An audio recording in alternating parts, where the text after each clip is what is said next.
kumanda sila. Ito impeachment na ginakasa nila, bahala sila. Bahala sila. Pero kung ako ang masusunod, sabi ko sa kanila, para mabawasan ang kahihiyan ng ating gobyerno, para hindi na mapahiya ang administrasyon, tigilan nyo na. Tigilan nyo na para hindi na mapahiya. Ngayon, kung gusto nyo mapahiya, o ituloy nyo. Hindi rin naman kayo mananalo. Kahit saan tayo mapunta, hindi mananalo.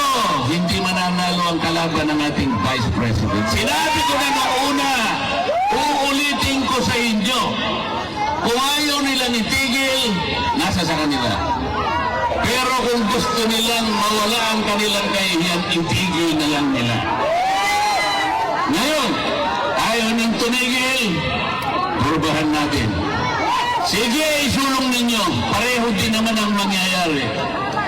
They will not be able to remove the Vice President. Itaga mo sa bato yan. Itaga niyo sa bato yan. Walang nangyayari.